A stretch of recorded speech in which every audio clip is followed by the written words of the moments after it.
আলহামদুলিল্লাহি রাব্বিল আলামিন ওয়াসসালাতু ওয়াসসালামু আলা সাইয়্যিদিল মুরসালিন ওয়া খাতামিন নাবিয়্যিন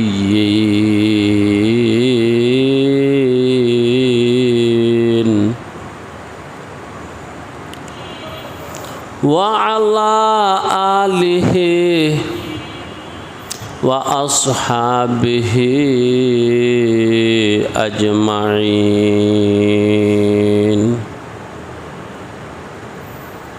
আম্মা বা'দ قال الله تعالى في كلامه المجيد والفرقان الحميد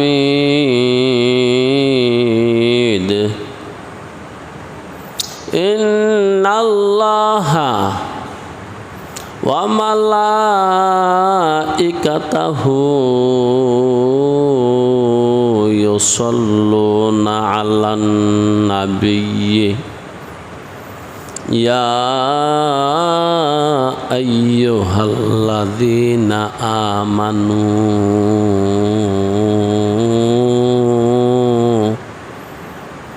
صلوا عليه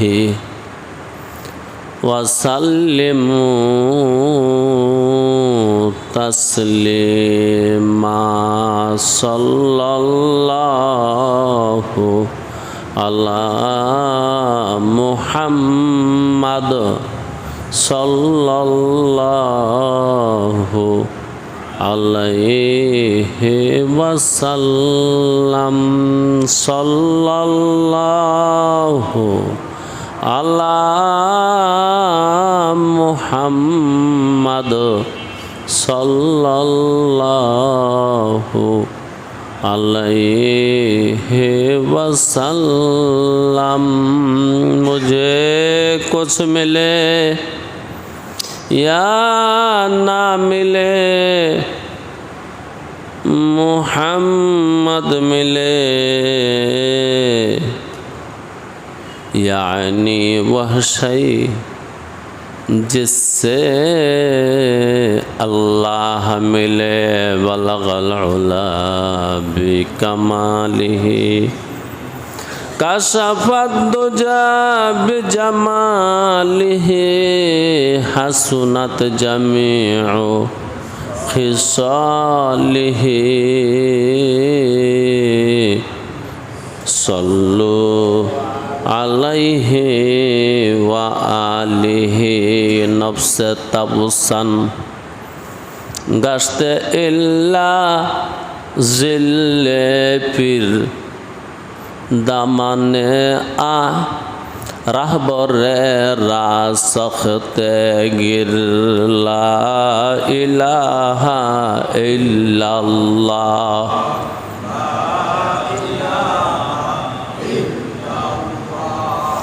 ला इलाहा इल्लल्लाह ला इलाहा इल्लल्लाह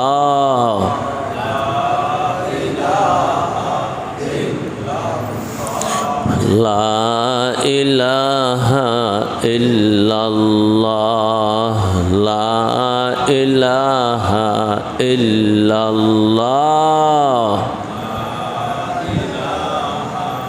इल्लल्लाह ला इलाहा इल्लल्लाह ला इलाहा इल्लल्लाह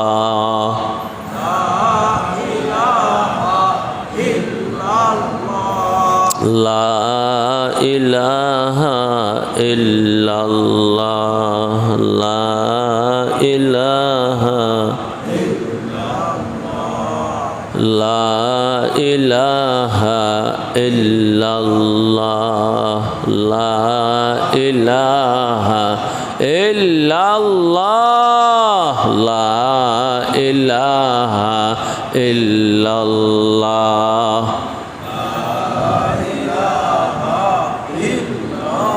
3 तेरे दूरी से दिल गम ज़्यादा इतना चूर है, रखना रखना है के गोया खाना ये ज़ंबूर है। ला इलाहा इल्लल्लाह,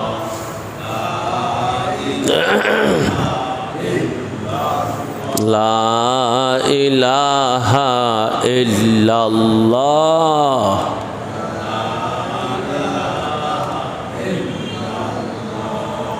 मुहम्मदुर रसूलुल्लाह सल्लल्लाहु अलैहि व अला आलिहि व अस्हाबिहि अजमाइन। उपस्थित आमार ईमानी भाईरा, আল্লাহ রাব্বুল আলামিন আমাদেরকে সুস্থ রেখেছেন, সবল রেখেছেন, দুনিয়ার সমস্ত মুসিবত থেকে মাহফুজ রেখেছেন, আফাতে সামাবি ওয়াল আরদি থেকে হেফাজতে রেখেছেন। আমাদের মতন অনেক মানুষ দুনিয়াতে আছে বটে, কিন্তু ঘরে অসুস্থ হয়ে শুয়ে আছে, অথবা হাসপাতালের বিছনায় শুয়ে আছে, জীবনকে নিয়ে অনেক কষ্টে আছে। আমরা সালামতের সাথে আছি, আফিয়তের সাথে আছি, আমনের সাথে আছি, নিরাপত্তার সাথে আছি।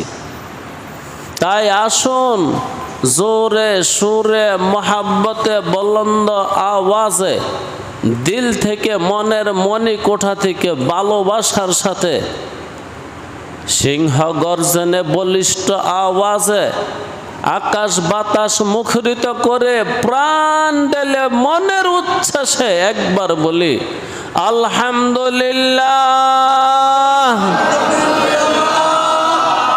আমার বন্ধুরা, এটা আমাদের ধারাবাহিক তাফসির মাহফিলের 124তম পর্ব।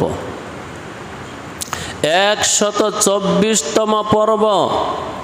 মহান রাব্বুল আলামিনের অশেষ দয়ায় মেহেরবানিতে অতীতে 123 পর্ব পাড়ি দিয়ে আজকে আমরা 24তম পর্বতে 124তম পর্বতে বসতে পেরেছি। তাই আবার বলি আলহামদুলিল্লাহ। বিষয়টা একেবারেই সহজ নয়, অনেক লম্বা সময়। 124তম পর্ব, সপ্তাহে একদিন, তাহলে কত লম্বা দিনের, কত লম্বা সময়ের প্রয়োজন হয়েছে। এখানে আমাদের কয়েক বছর চলে গেছে। মহান রাব্বুল আলামিন আমাদেরকে এতদিন একটা কাজের মধ্যে লাগায়া রাখছেন। আমি মনে করি মহান রাব্বুল আলামিনের তৌফিক ছাড়া, রহমত ছাড়া এবং তিনির কবুলিয়ত আছে এর পিছনে, নয়তো আমরা এতদিন বসে থাকতে পারতাম না, এতদিন বসতে পারতাম না। এটা আমার বিশ্বাস, রহমত আছে। আল্লাহু আকবার। তো আমরা যারা অবিরত শুনি, অবিরাম শুনি, বিরামহীন শুনি, আজকে দেখা যায় আমাদের সামনে অনেকগুলো তালেবে এলেম আছেন। আপনারা কোথা থেকে আসছেন হুজুর? মাধবদী দারুল উলুম ইসলামিয়া হাফিজিয়া এতিমখানা মাদ্রাসা থেকে। মাশা আল্লাহ, বারাকুমুল্লাহ ফি হায়াতিকুম ওয়া রিজকিকুম ওয়া ইলমিকুম। আমিও আপনাদের মাদ্রাসারই ছাত্র। আমি দারুল উলুম মাধবদীতে 12 বছর পড়েছি। তো আপনারা যেখানের ছাত্র, আমিও ওইখানেই ছাত্র।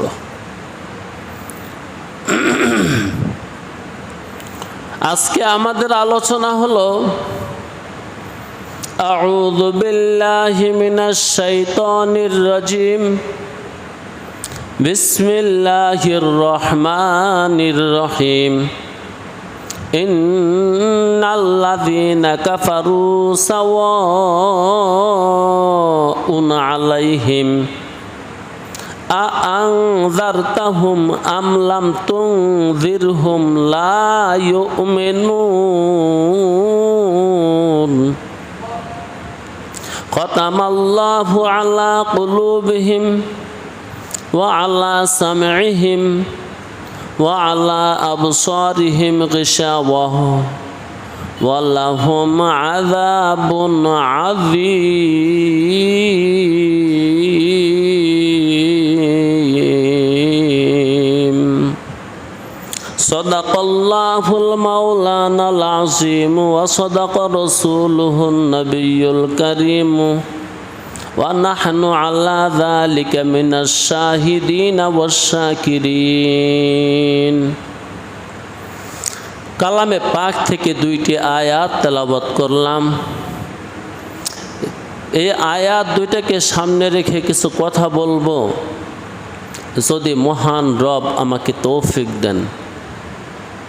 এই সাআদাত বজরে বাজুয়ে নিস্ত, এই সাআদাত বজরে বাজুয়ে নিস্ত, তানা বখশাদ খোদায়ে বখশেন্দা। লা ইলমা লানা ইল্লা মা আল্লামতানা ইন্নাকা আনতাল আলিমুল হাকিম। রব্বি জিদনি ইলমা, রব্বি ইশরাহ লি সদরি ওয়া ইয়াসসির লি আমরি ওয়াহলুল উকদাতাম মিন লিসানি ইয়াফকাহু কওলি। রব্বি ইয়াসসির ওয়া লা তুআসসির ওয়া তাম্মিম আলাইনা বিল খায়র। আল্লাহ রাব্বুল আলামিন প্রত্যেকটা মানুষকে যখন দুনিয়াতে পাঠান, ইসলামকে কবুল করার মতন যোগ্যতা দিয়েই পাঠাইছেন। দ্বীনকে কবুল করার মতন যোগ্যতা দিয়েই পাঠাইছেন।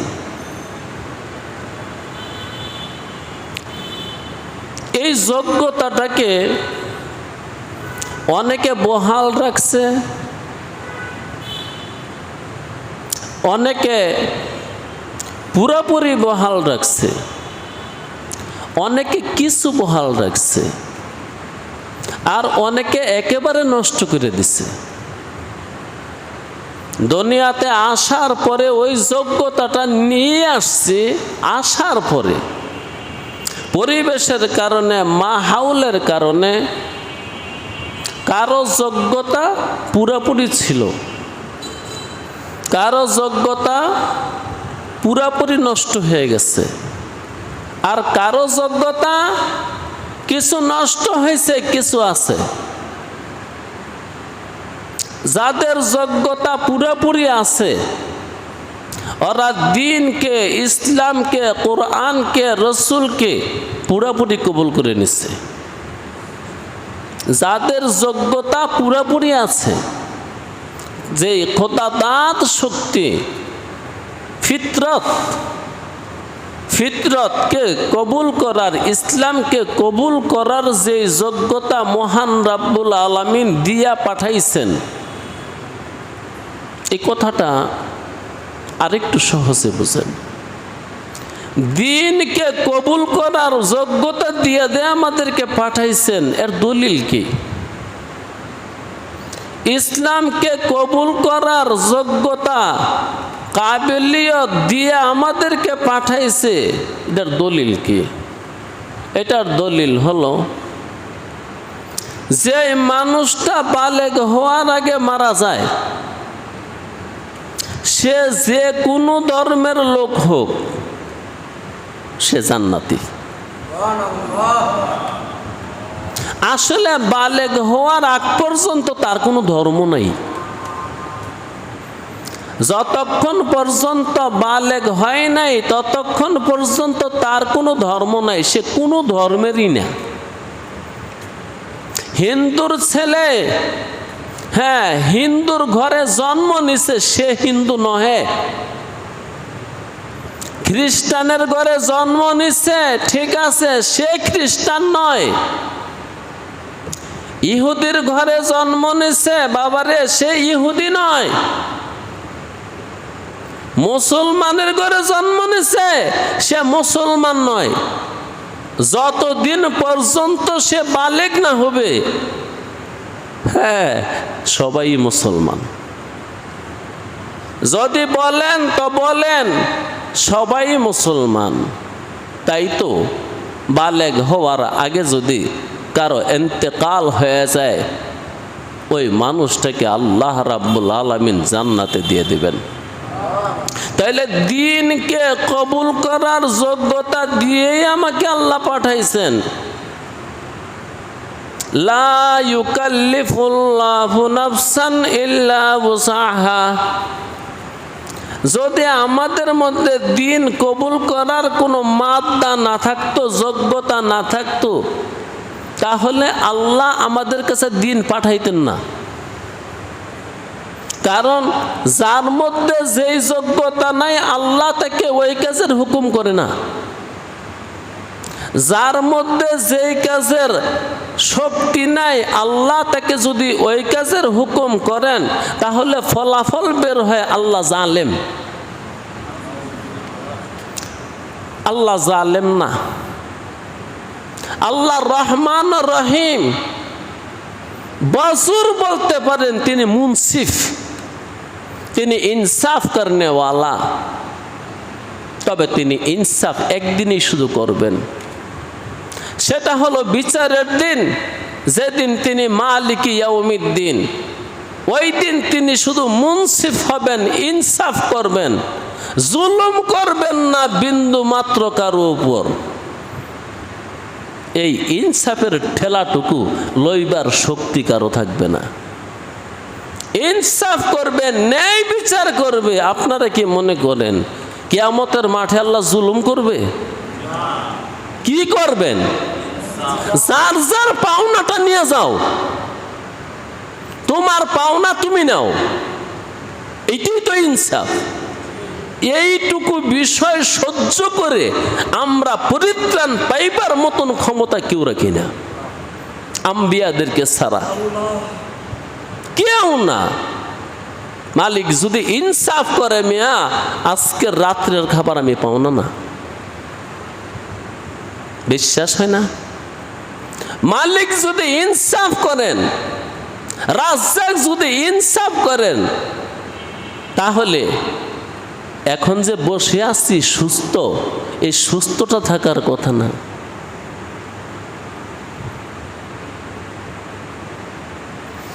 ধন্যবাদ। সুস্থ থাকার কথা না। আমরা প্রত্যেকটা মুহূর্তে পাপে লিপ্ত।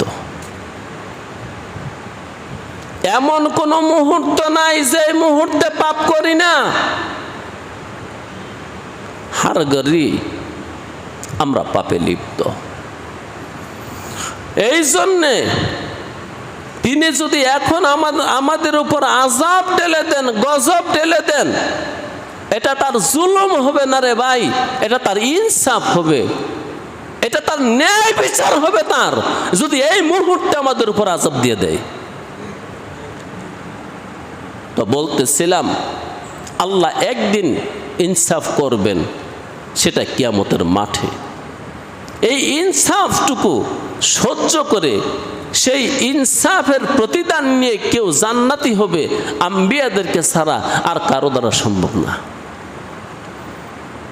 আমার কথা ছিল, আমরা যদি ইসলামকে কবুল করার যোগ্যতা নাই রাখতাম, তিনি যদি আমাদেরকে ইসলাম কবুল করার মাদ্দা যোগ্যতা নাই দিতেন, তাহলে তিনি আমার কাছে এই কিতাব পাঠাইতেন না। আমার কাছে এই কিতাব পাঠাইয়া আমাকে বলছে ইকরা, আমাকে এই কিতাব পাঠাইয়া বলছে এই কিতাবের উপর আমল কর। কি আমার যোগ্যতা নাই তারপরেও বলছে না, আমার মধ্যে এই যোগ্যতা, এই শক্তি, এই কওয়াত আছে বলে হুকুম দিছে। আরে বাবা, যে মানুষটা নিতে পারবে 10 কেজি, তার মাথায় যদি আমি 20 কেজি তুলে দেই, আমি কি ইনসাফ করলাম না জুলুম করলাম? জুলুম করছি। আমার যদি এই কিতাবুল্লাহ কবুল করার মতন কোনো ক্যাপাসিটি না থাকতো, তাহলে আমাকে কেন বললেন তুই এর উপর আমল কর? জি, আমার এই শক্তি আগে তিনি দিচ্ছেন, আগে আমাকে কাবিলিয়ত বানাইছেন, কাবেল বানাইছেন এই কিতাবকে কবুল করার জন্যে। তারপরে হুকুম করছে এই কিতাবের উপর আমল করো। আবারও একটু পিছনে যান। আমি প্রথম বলতেছিলাম যে আল্লাহ রাব্বুল আলামিন প্রত্যেকটা মানুষকে, 2-1 ছাড়া, 2-1 কারা? কিছু মানুষ আছে না জন্মগত প্রতিবন্ধী, আকল নাই, জ্ঞান নাই, এমন মানুষ আছে না? তারা শরীয়তের মুকাল্লাফ না, তাদের জন্য শরীয়ত না, তাদের জন্য দিন না। দিন কার জন্য? যে ব্যক্তি সুস্থ সবল মস্তিষ্ক ঠিক আছে তার জন্য। দিনকে বুঝার মতন যোগ্যতা দিয়া, দিনের উপর আমল করার মতন শক্তি দিয়া আমাকে দুনিয়াতে পাঠাইছে। আরে বাবা, তুমি তো পাকনামি সব বুঝো। তোমার জমি জমা কিভাবে রক্ষা করতে হবে ওটা তুমি বুঝো না? বুঝো না? তোমার জমি জমা তুমি রক্ষা করো না, দিয়ে দিছো কাউকে?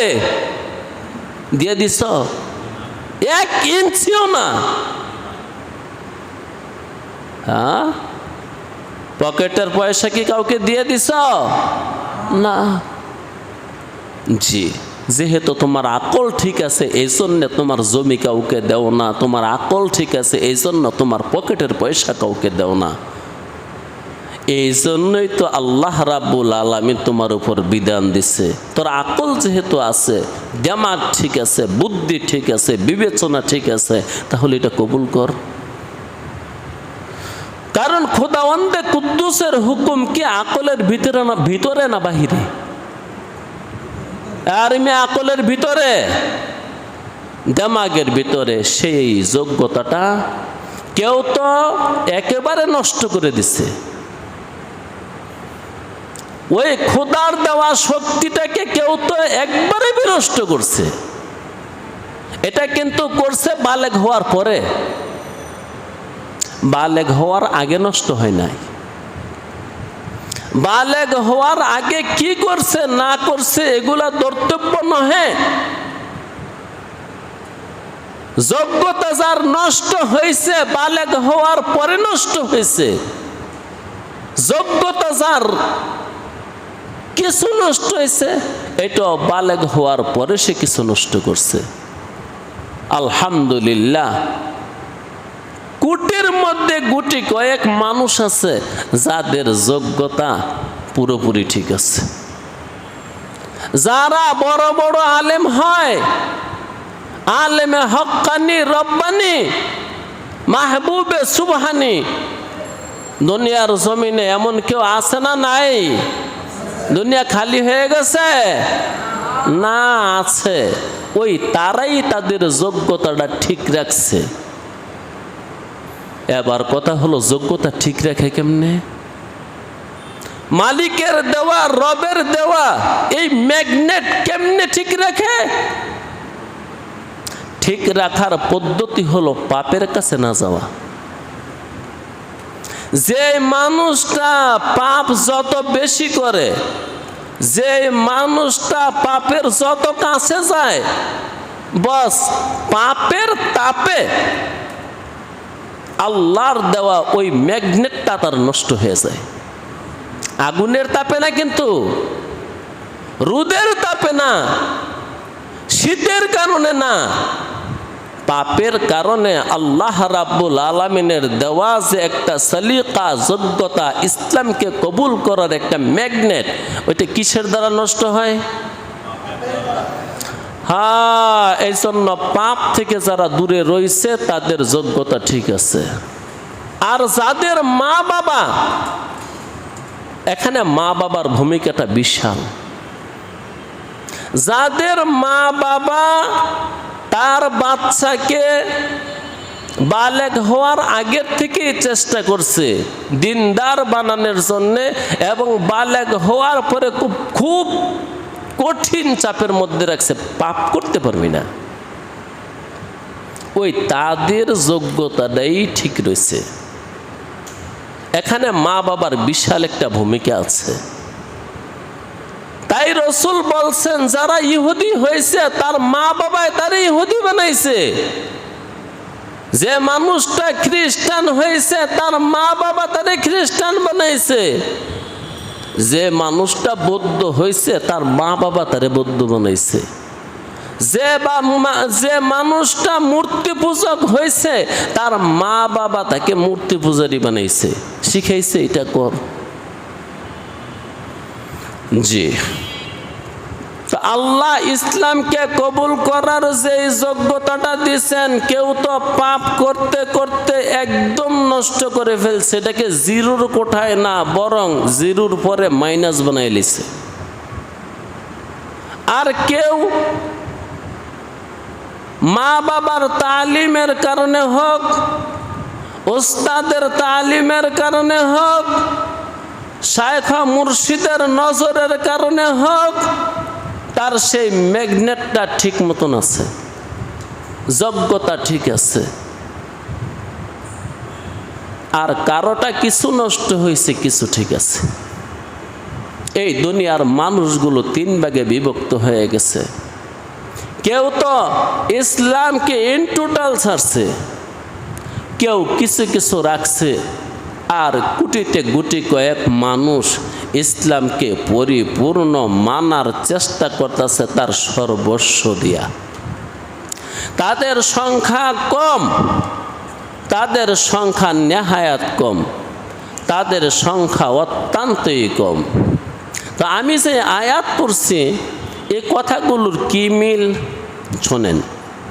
ইন্নাল্লাযীনা কাফারু সাওয়াউন আলাইহিম আনযারতাহুম আম লাম তুনযিরহুম লা ইউমিনুন।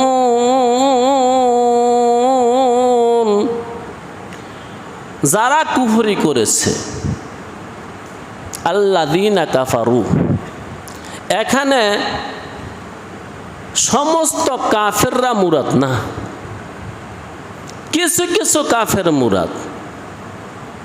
এমন কিছু কাফের আছে, নবী গো, তাকে আপনি দাওয়াত দেন বা না দেন, সে ঈমান আনবে না। দুনিয়ার সমস্ত কাফেরের কথা বলতেছে না কেন? নবী আলাইহিস সালাতু ওয়াস সালামের দাওয়াতে কি কাফেররা ঈমান আনে নাই? আনছে। রসুলের দাওয়াতে অজস্র কাফের ঈমান আনছে, রসুলের দাওয়াতে অজস্র কাফের ঈমান আনেন নাই। আর কিছু মানুষ আগে থেকেই মুসলমান, এটা জানেননি? যারা আহলে কিতাব, যারা কিতাবকে পরিবর্তন না করে আগের থেকে তাওরাত এবং জাবুরের উপর আমল করতেছিল, তারা আগের থেকে মুসলমান। তারা নবী আলাইহিস সালাতু ওয়াস সালামের ডাকে অনায়াসে সাড়া দিচ্ছে। কাফেররা সাড়া দিচ্ছে অনেক হাঙ্গামা কইরা, আর কিছু কাফের তো মোটে সাড়াই দিল না। যারা একেবারে সাড়া দিল না, ওই তাদের সামনে এই আয়াত নাজিল হয়েছে। রসুল, এমন কিছু কাফের আছে তাদেরকে দাওয়াত দিলেও কাজ হবে না, না দিলেও কোনো লাভ হবে না। দেওয়া না দেওয়া সাওয়াউন, বরাবর। দিলেও দিন কবুল করবে না, না দিলেও দিন কবুল করবে না। এখন কথা হলো, তাহলে রসুল কেন দাওয়াত দিল? রাসূলুল্লাহ সাল্লাল্লাহু আলাইহি ওয়াসাল্লাম দাওয়াত দেওয়ার দ্বারা কমাস কম দুইটা লাভ হইছে। একটা লাভ হলো, দাওয়াত না দিলে এই সমস্ত কাফেররা কাল কিয়ামতের মাঠে মুহাম্মদ আরবির নামে মামলা করত।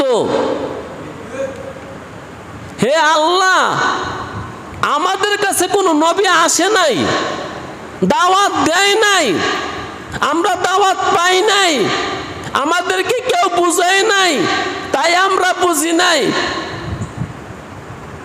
বুঝতে পারছেন? আরেকটা লাভ হলো, দাওয়াত দেওয়ার দ্বারা যারে দাওয়াত দিচ্ছেন সে দাওয়াত কবুল করুক বা না করুক, আপনি কিন্তু সব পেয়ে গেছেন। হুজুর এমনি না, আপনি যারে দাওয়াত দিচ্ছেন সে কবুল করলেও ঠিক, না করলেও ঠিক, আপনারটা একবারে পুরো ঠিক।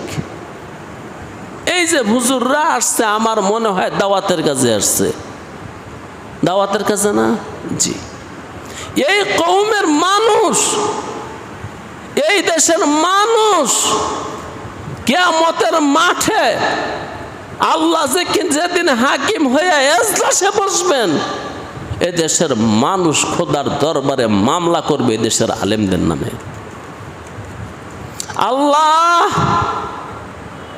আলেমরা আমাদেরকে দাওয়াত দেয় নেই, তুমি তো আমাদেরকে আলেম বানাও নাই, আমরা আলেম হইতে পারি নাই। যাদেরকে নায়েবে নবী বানাইছ তারা আমাদেরকে দাওয়াত দেয় নাই। এটা আলেমরা পেছে পড়ে যাবে। এই জন্য তোমার ভাইকে তুমি দাওয়াত দাও নামাজের, পড়লে পড়বে, না পড়লে নাই।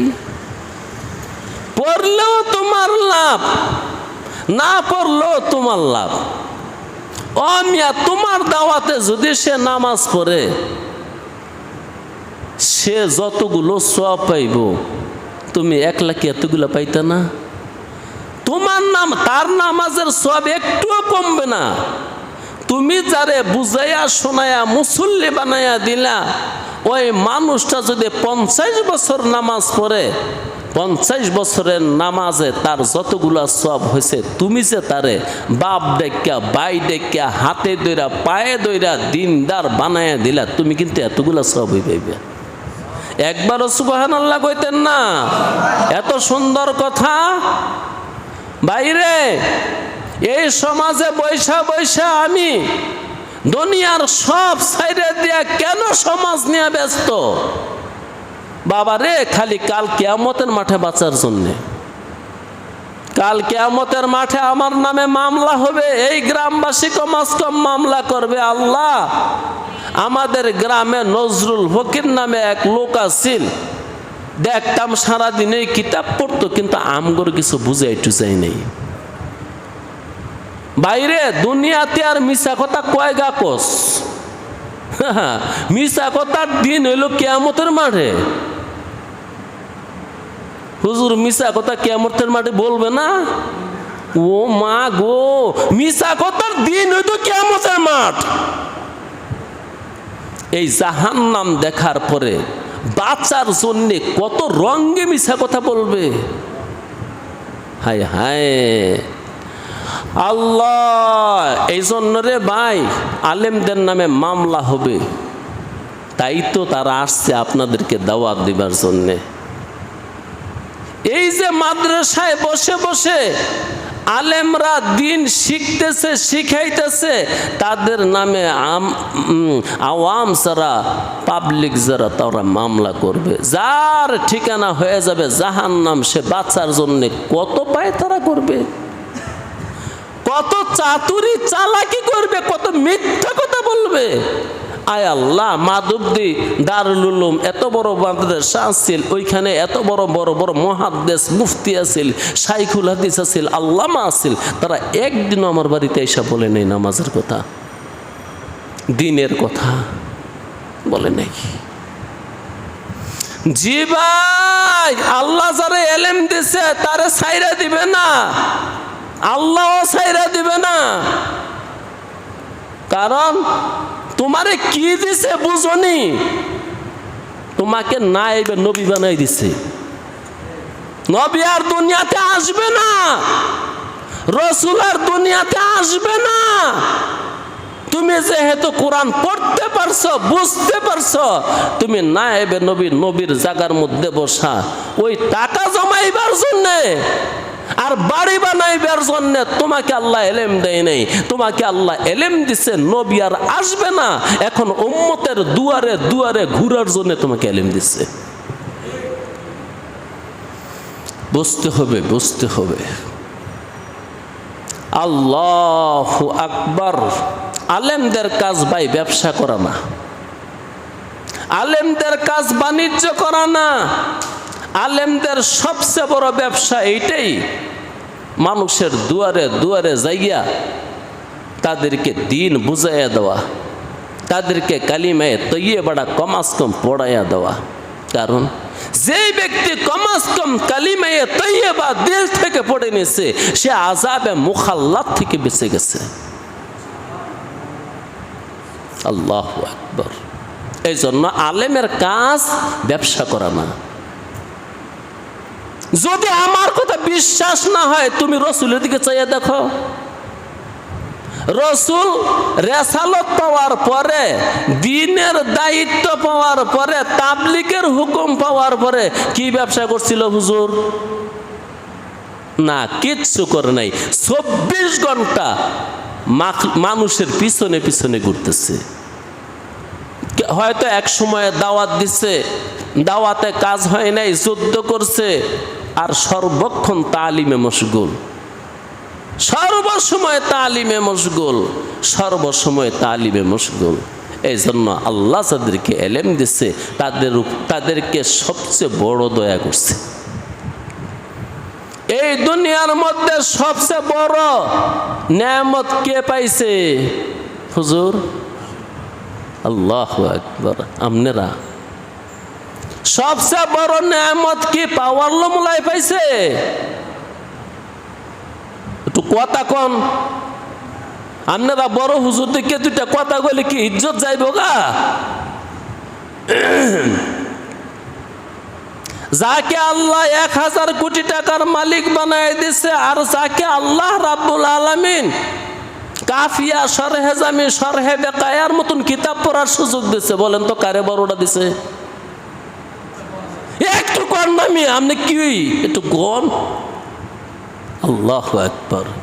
যে ব্যক্তি শরহে বেকায়া পড়তে পারে, হেদায়া পড়তে পারে, মিয়া হানাফি মাযহাবের সবচেয়ে বড় কিতাব, যে ব্যক্তি হেদায়া পড়তে পারে, পড়াইতে পারে, আরেক বেটারে আল্লাহ রাব্বুল আলামিন 1000 কোটি টাকা দিছে, আর যে ব্যক্তি হেদায়া পড়াইতে পারে, ওই ব্যক্তির দিনের বাত কলম কিনি নুন আনতে পান্তা পুরায়, তারপরও আল্লাহ পাক কার বেশি নেয়ামত দিছে? হেদায়াওয়ালাকে। আল্লাহু আকবার। এই জন্য বলছি রে ভাই, আলেমের কাজ হলো মানুষকে দিনের দিকে ডাকা। ওই না শুনো, তোমার কোনো লাভ লস হবে? এইটাই তো আল্লাহ বললেন, রসুল আপনি দাওয়াত দেন। তা আমি জানি কিছু কিছু মানুষ আছে তাদের ম্যাগনেট নষ্ট হয়ে গেছে।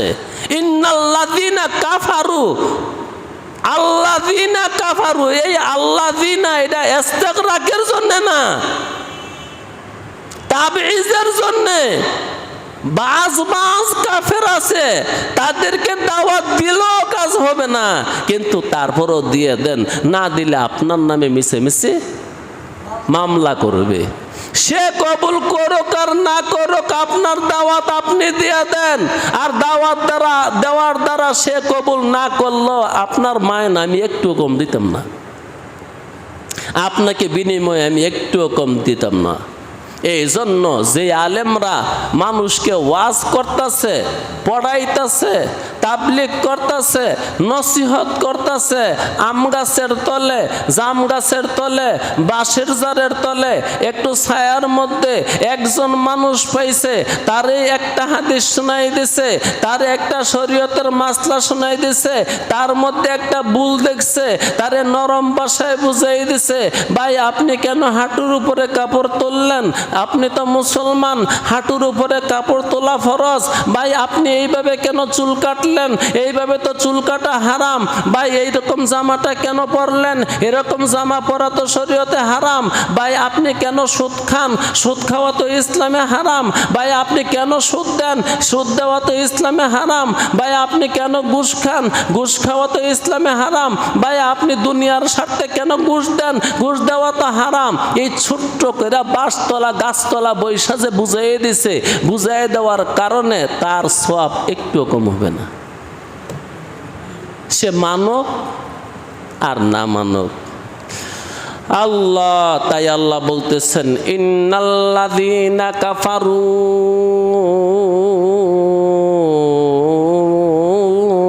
সাওয়াউন আলাইহিম আনযারতাহুম আম লাম তুনযিরহুম লা ইউমিনুন।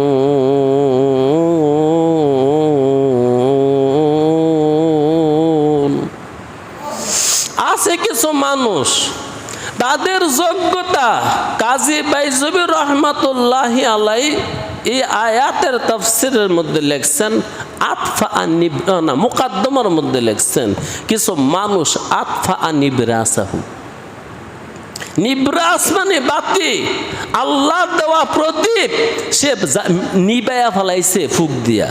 কিসের ফুক? পাপের বাতাস লাগছে। পাপের বাতাস লাগার কারণে খোদা দাঁত শক্তিটা একদম বিনষ্ট হয়ে গেছে।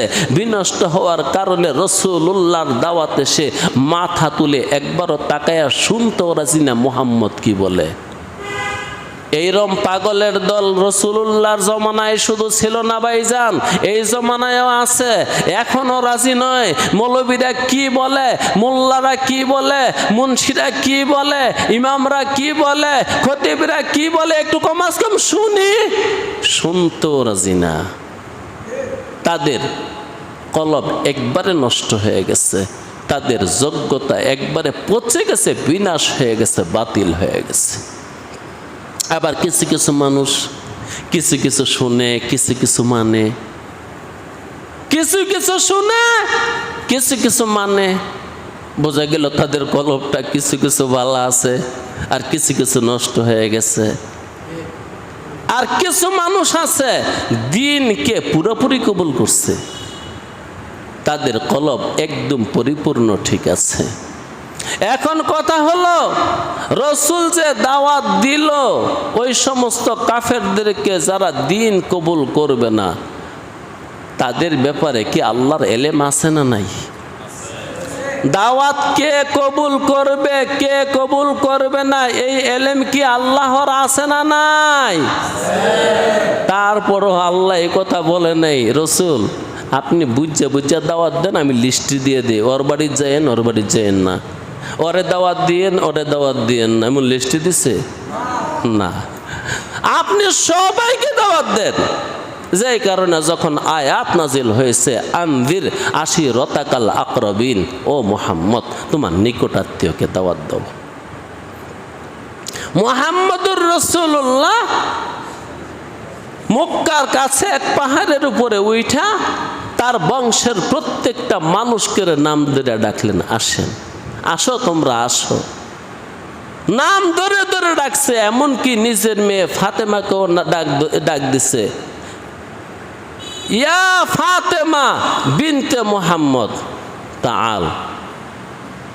বড় বড় নেতাদেরকে ডাকছে, বিশেষ বিশেষ ব্যক্তিদেরকে ডাকছে, এমনকি রসুলের এক ফুফু আছিল তাকেও ডাকছে, রসুলের মেয়ে ফাতেমাকেও ডাকছে।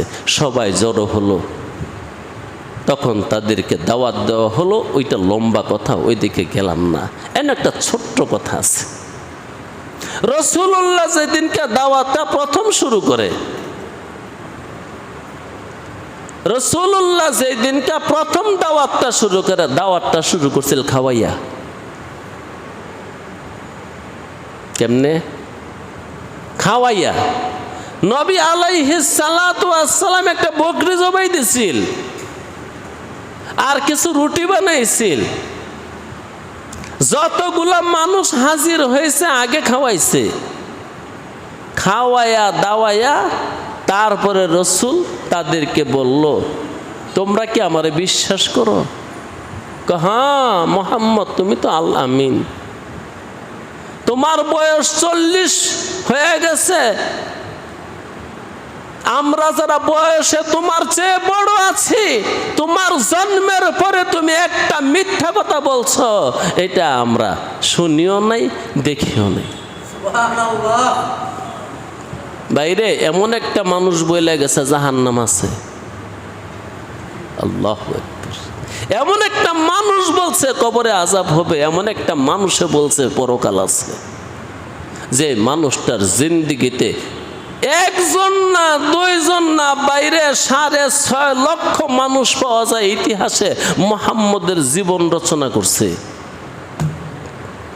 অনেকে অনেক কথাই লিখছে, কেউ তো বলতে বলতে এইটাও বলছে, আরে মুহাম্মদ তো একজন নারী লিপসু, কয় নাই? এইটাও বলছে মুহাম্মদ মাজনুন, পাগল, মুহাম্মদ জাদুকর। কিন্তু আল্লাহর জাতের কসম কোন জায়গাত এই কথা পাইতেন না মুহাম্মদ মিথ্যা কথা বলছে। আল্লাহু আকবার, একবার বলেন আল্লাহু আকবার। অনেক দোষের দোষী বানাইছে, শুধু শুধু অপবাদ দিচ্ছে, কিন্তু কেউ এই কথা বলতে পারে নাই মুহাম্মদ একটা মিথ্যা কথা বলছে। আল্লাহ তো মুহাম্মদ যখন দাওয়াত দিলেন, নেতারা বলে উঠলো, সর্বপ্রথম আবু লাহাব বলল, হা হা ভাতিজা, এই কামের লেগে নিরে ক্যান্স, হ্যাঁ তোমার জীবন ধ্বংস হোক। বাস আয়াত নাজিল হয়ে গেছে গা, তাব্বাত ইয়াদা আবি লাহাব। আরে চাচা, তোর জীবন, মুহাম্মদের জীবন এটা ধ্বংস হইবার জীবন না, আজকের দিনে তোর জীবন ধ্বংস। ভাই ছোট্ট একটা কথা বলতেছিলাম, দাওয়াত দেওয়ার আগে মুহাম্মদুর রাসূলুল্লাহ এক পেট খাওয়াই লইছে, একটা বকরি জবাই দিছে, কিছু রুটি বানাইছে, সবাইরে খাওয়াইছে। বোঝা গেল এটাও আলেমের একটা কাজ। তুমি যে দাওয়াত দিবা একটু পয়সাও খরচ করো, একটু মাল খরচ করো যদি থাকে। কি কোন? মাল থাকলে উম্মতের পিছনে মালও খরচ করো, দৌলত থাকলে উম্মতের পিছনে দৌলত খরচ করো। আরে মিয়া, খাওয়াইয়া দাওয়াত দে ওই এক জিনিস, আর খালি পেটে দাওয়াত দে ওই আরেক জিনিস। আমগো গ্রামে একটা কথা কয়, আমার পেট ভরে বাদ দিয়া তুই পিঠ ভরে কিল দে, কোনো সমস্যা নাই, খাওয়াইতি না কিছু না, ফুদা ফুদি কিল্লাবি, এটা কি হয় নাকি? আল ইনসানও কি জানি, মানুষ দয়ার দাস, এমন একটা কথা আছে না, কি জানি হুজুর? হ্যাঁ, আল ইনসান আব্দুল ইহসান। হ্যাঁ, আল ইনসান আব্দুল ইহসান। মানুষ কার দাস? দয়ার দাস, দয়ার দাস। এই জন্য যে আলেমের কাছে পয়সা আছে, তোমরা আওয়ামের পিছনে পয়সা খরচ করো। দেখো না, নবী মুহাম্মদ সর্বপ্রথম যে দাওয়াত দিলেন, ওই দাওয়াতের মধ্যে আগে খাওয়ার ব্যবস্থা করছে, আগে খাওয়াই লইছে। জি, এটার দ্বারা ইঙ্গিত হলো আলেম সাহেব, হুজুর সাহেব, ও দিনদার, দাওয়াত দিবা, হ্যাঁ থাকলে আগে কিছু খাওয়াও, আগে কিছু দাও। জি, এটার নাম তালিফে কুলুব, মন জোগানো। কি জোগানো? মন জোগানো, মন জোগানো। আপনি তার কিছু খেদমত করলে মন জোগানো হয় না? এবার এখানে আরো একটা সুন্দর কথা শুনেন। নবী আলাইহিস সালাতু ওয়াস সালাম একটা বকরি জবাই করছিল, আর কিছু আটার রুটি বানাইছে, খাইছে সবাই। যখন দাওয়াত দিল, দাওয়াত তো কবুল করলো না। এখান থেকে গিয়া কয়, আর এইটা কি করলাম? কি হয়েছে? খাইছ গিলে কি? কি খেলাম? মোহাম্মদে মাংস খাওয়াইছে, রুটি খাওয়াইছে। না, কেছে তো কয় জাদু খাওয়াইছে, জাদু। এগুলা তোর নজরে খাবার ছিল, এগুলা খাবার না। কেমনে বুঝলি? দেখলি না একটা ছাগল এত মানুষ কেমনে খাইল? রুটি অল্প কিছু আটার, এতগুলা মানুষে কেমনে খাইলো? খাইয়া ও তো আরো রয়েছে। আরে আমার বাতি যায় তো, আহা, প্রথম দিনই সেহের কুফুর করা শুরু করলো, জাদু টোনা শুরু করে দিল। এক ছাগলটা গোষ্ঠীর সব খাওয়াই ফেলাইলো অল্প কিছু আটার রুটি দিয়া। এত বড় বংশের কুরাইশের সব লোক খাওয়াই ফেললো। বাতি যাই তো প্রথম দিনে যা খাওয়াইছে রে, এগুলা তো খাওয়াইছে সেহেরি খাওয়া। সেহেরি বুঝেননি? ওই ইফতারের সময় যেটা খাই ওইটা না, মন্ত্র পড়ছে, আমগো নজরে বেলকি লাগাই দিছে। দেখছি মাংসের কারি আর খাইয়ে এসি, দেখছি রুটির কারি খাইয়ে এসি। আসলে এগুলা মাংস না, রুটিও না। না রে বাবা, মোহাম্মদ কোনোদিন সেহের করে নাই, জাদু করে নাই। মোহাম্মদুর রসুল্লাহর জিন্দিগিতে যা করছে এটার নাম হলো হুজুর কারামত, মুআজিজা। আউলিয়ারা যেটা করে এটার নাম কারামত, খরকে আদত। সাধারণ নিয়মের বাহিরে যদি কিছু করে আউলিয়ারা, এটার নাম হলো কারামত। সাধারণ নিয়মের বাহিরে যেটা করে দেখাইছে আম্বিয়ারা, এটার নাম হলো মুআজিজা। মুআজিজা, মুআজিজাতুন। জি, 1,24,000 পয়গাম্বরের সমস্ত মুআজিজা একত্র করলেও সাইয়্যিদুল মুরসালিনের মুআজিজার সমান হবে না। বরং তিনের মুআজিজা এখনো বহাল, এখনো চলমান, এখনো চলতেছে, এখনো উম্মতে পাইতেছে। তিনির সবচেয়ে বড় মুআজিজা হলো এই কিতাব। আজ 1,500 বছর হয়ে যায় কিতাব অক্ষত, একটা অক্ষরও কেউ বদলাইতে পারে নাই, একটা জের জবরও কেউ বদলাইতে পারে নাই। মানক আর না মানক বদলাইবার ক্ষমতা নাই।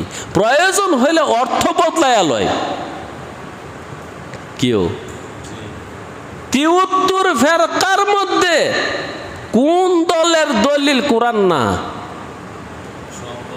আরে মিয়া, যারা ল্যাংটা হয়েছে ওদের দলিল কোরআন। উম্মতের মধ্যে ল্যাংটা হই না দল নাই, তাদের দলিল কি? গিয়া দেখেন কোরআন। যারা বাউল হইয়া গান গায় মঞ্চে বৈশা, তাদের দলিল কি? বুখারী শরীফ, কোরআন শরীফ। তারাও ডাইকা ডেকে বলতেছে, আসেন হুজুর আসেন, কিতাব নিয়ে আসেন, নয়তো আমাদের কাছে কিতাব আছে। যাক, কথা হয়েছে, দলিল একটাই, এবারত কেউ বদলাইতে পারছে না, পারবে না কিয়ামতের আগ পর্যন্ত। মালিকের যেদিন ইচ্ছা হবে এবারত তুলে নিয়ে যাবে। সকালবেলা উঠা দেখবে কাগজ আছে, কালি নাই, লেখা নাই, এমনকি কলমের যে লেখা মুখস্থ করা ওইটাও নাই। কিন্তু বদলাইতে পারবি না। যেইভাবে দিছি এইভাবে তুলে নেমু, এটা অক্ষত রাখমু চিরদিন। এটাকে বদলাইবার সুযোগ তোদেরকে আমি দিব না। এটা এমনই থাকবে। হ্যাঁ, তোর স্বার্থের কারণে তুই অনেক সময় বদলাইয়া নিবি, তর্জমা ভুল কইরা নিবি, তর্জমা তোর মতো তুই কইরা নিবি। বুদ্ধি তার পিছে পিছে। শরীয়তের পিছনে তুই যাইতি না, তুই যাবি না, কিন্তু শরীয়তের গলার মধ্যে দড়ি লাগাইয়া ছাগল গরু যেমনে টাইন্না টাইন্না তার পিছনে নেয় ওলামায়ে সু, যারা দুনিয়াদার আলেম, তারা ওই শরীয়তের গলার মধ্যে দড়ি লাগাইয়া শরীয়তরে তার পিছনে পিছনে টাইন্না হেসরাইয়া নেয় আর কয় আমি শরীয়তওয়ালা। আমি দিনদার, আমি পরহেজগার, এই দেখছ না বেটা শরীয়ত আমার লগে। শরীয়তের গলার মধ্যে দড়ি লাগাইছে। হালাল না হালাল বানায় লমু, কি কোন? হালাল না হালাল বানাইছে না। কোন জাতির জন্য কি একদিনের জন্য মাছ ধরা হারাম করছিল না? যা শনিবার দিন তোরা মাছ ধরবি না, ঠিক আছে নবী ধরবো না, তাই বলে কি তারা আর মাছ ধরে নাই? ওই শনিবারের মাছই ধরছে, ফালা দিয়া থুয়ে দিছে, রবিবারে ধরছে। এটার নাম হলো তাবিল। এই তাবিলের দ্বারা দিন নষ্ট হয়, তাবিলের দ্বারা ধর্ম নষ্ট হয়, তাবিলের দ্বারা সমাজ নষ্ট হয়, সংসার নষ্ট হয়। দিনের আসল চিত্র বিনষ্ট করে তারা, দিনের মধ্যে তাবিল করে যারা। ওই যে জাতি মাছ ধরে নাই, শনিবার দিন ধরছে না, ওই মাছগুলোই তো ফালা দিয়া জাল দিয়া আটকে রেখে দিছে, রবিবারে ধরছে। এতে কি জায়েজ হয়ে গেছিল? আল্লাহ খুশি হয়েছিল? আল্লাহ এটার বিচার করে নাই? কুত্তা আর বান্দর বানাই দিচ্ছে, শুকর বানাই দিছিল। এই জন্য শরীয়তের মধ্যে অপব্যাখ্যা করে আজকে আমরা ৭৩ দল, আবার দলের ভিতরে দল, শতে শতে দল। তারা শরীয়তকে ব্যাখ্যা করতেছে কিন্তু মতনকে কেউ বদলাইতে পারতেছে না, এবারত কেউ বদল করতে পারতেছে না। সমস্ত হাবের সাবে একটি মুখস্থ কয়। হ্যাঁ, তর্জমা যার যার মতো করে সে করে নিচ্ছে। আমি কোনো দলের নাম নিবার প্রয়োজন মনে করি না। দল কি আমাদের আছে না নাই? এক দল আমরা, শতে শতে দল, শতে শতে দল, শতে শতে দল। তারা গিলা কোথায় পাইছে? এই কিতাবেই পাইছে। দলিল বানায় রাখছে কিতাবকেই, কিন্তু তর্জমা নিজের মতন করে নিছে। তর্জমা আমার স্বার্থ মোতাবেক আমি করে নিচ্ছি। আমি শরীয়তের পিছনে পিছনে যাই বা না যাই, কমাস কম শরীয়তের গলার মধ্যে দড়ি লাগাইয়া, শরীয়তের গলার মধ্যে রশি লাগাইয়া, শরীয়তরে ফাঁসি দিয়া তারপরে টাইন্না টাইন্না আমার পিছনে নেব। ইন্নাল্লাযীনা কাফারু সাওয়াউন আলাইহিম আআনযারতাহুম আম লাম তুনযিরহুম লা ইউমিনুন।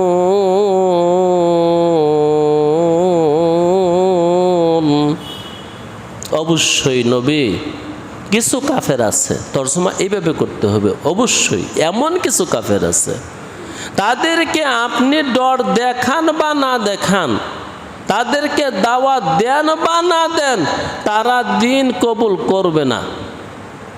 এবার একটু কথা বলি, আল্লাহ রাব্বুল আলামিন ইনজার শব্দ ব্যবহার করছে। তাদেরকে ডর দেখান আর না দেখান, তারা দিন কবুল করবে না, তারা ঈমান আনবে না। ডরের কথা বললেন কেন? দাওয়াত শব্দ ব্যবহার করে নাই। আপনি তাদেরকে দাওয়াত দেন বা না দেন, তারা কবুল করবে না, এটা বলে নাই। আপনি তাদেরকে সুসংবাদ দেন বা না দেন, তারা ঈমান আনবে না। এই শব্দগুলা প্রয়োগ না করে আল্লাহ বলেন, আপনি তাদেরকে ডর দেখান আর না দেখেন, তারা ঈমান আনবে না। তাহলে দাওয়াতের কথাও বলে নাই, সুসংবাদের কথাও বলে নাই, ডরের কথা বলছে। তাদেরকে ডর দেখাইলে দেখাইতে পারবেন, ঈমান আনবে না। ডরের কথা বলল কেন? এটার কারণ হলো, জগতে দুইটা জিনিস, একটা হলো জলবে মানফাআত, আরেকটা হলো দফে মুজিরাত। কি কইলাম বুঝছেন না? বুঝবেন ধৈর্য ধরে শুনলে। হুজুর আপনি কোন কিতাব পড়েন? আচ্ছা, একটা হলো জলবে মানফাআত, আরেকটা হলো দফে মুজিরাত। বাংলা হলো, একটা হলো লাভ করা, আরেকটা হলো ক্ষতি থেকে বাঁচা থাকা। আচ্ছা, একটা মানুষ যদি মিষ্টি খায় বাহ্যিক নজরে, এটা কি লাভের কাজ না? বাহ্যিক নজরে লাভের কাজ, কিন্তু শর্ত হলো মিষ্টি খাইলে লাভ হবে তার ডায়াবেটিস নেই যার, অথবা যার হার্টে প্রবলেম আছে তারও সমস্যা হয় মিষ্টি খাইলে। এখন তুমি যে মিষ্টি খাইলা এটা হইল জলবে মানফাত, তুমি লাভ দেখলা, লাভ অর্জন করলা, কিন্তু খাওয়ার দ্বারা যে ক্ষতি হয়ে গেছে ওইটার খবর রাখলা না। তাহলে লাভ অর্জন করার তুলনায় ক্ষতি থেকে বেঁচে থাকা উত্তম। লাভ অর্জন করার তুলনায়, কথাটা বুঝেন, লাভ অর্জন করার তুলনায় আমার যেন ক্ষতি না হয়। স্বাধীনতা অর্জন করার তুলনায় স্বাধীনতা রক্ষা করা অনেক বড়। তো এই দুনিয়াতে আইসা নেক আমল করা অনেক সহজ, কিন্তু পাপ থেকে বেঁচে থাকা অনেক কঠিন। একবার সুবহানাল্লাহ বললে কি পরিমাণ সব হয়। আল্লাহর নবী মুহাম্মদ সাল্লাল্লাহু আলাইহি ওয়াসাল্লাম বলেন, আমার কাছে ওহী আইছে আসমান আর জমিনের মাঝখানের ফাঁকা জায়গা সব বইরে জায়গা সব দিয়া। তাহলে নেক কামাই করা কত সহজ, কিন্তু এর বিপরীতে আসেন যার জিনা করার অভ্যাস আছে, এই অভ্যাসটা ছেড়ে দেওয়া কত কঠিন। যার মধ্যে কোনো বদ স্বভাব আছে, খারাপ স্বভাব আছে, মন্দ স্বভাব আছে, ওই মন্দ স্বভাবটা ছাড়া কত কঠিন। আরে মিয়া যায় গাঁজা খায়, অর্থে জিগায় দেখেন গাঁজা খাওয়া ছাড়াতে কত কঠিন। ওই জীবনে অনেক পিটানি খাইছে, বাপে মারছে, মায়ে মারছে, বাইয়ে মারছে, তারপরও ছাড়ে নেই গাঁজা খাওয়া। অনেক মানুষ আছে চুরির দায়ে সে বহুতবার জেল খাটছে, আজও চুরি ছাড়লো না। আচ্ছা রে ভাই, চুরি করে কেউ ধনী হয়েছে? কোটিপতি? দুনিয়ার সব চুরের কপালও বাত নাই। বিশ্বাস করেন না, যে বেশি চুরি করে ফেলছে ওর অবশেষে দেশ ছেড়ে যাওয়ার লাগে। তাহলে চুরি করে তো তুই বাদ পাইলি না, ইজ্জত পাইলি না, সম্মান পাইলি না, তারপরও চুরি করা ছাড়লি না। ওয়া আখিরি দাওয়ানা আনিল হামদুলিল্লাহ।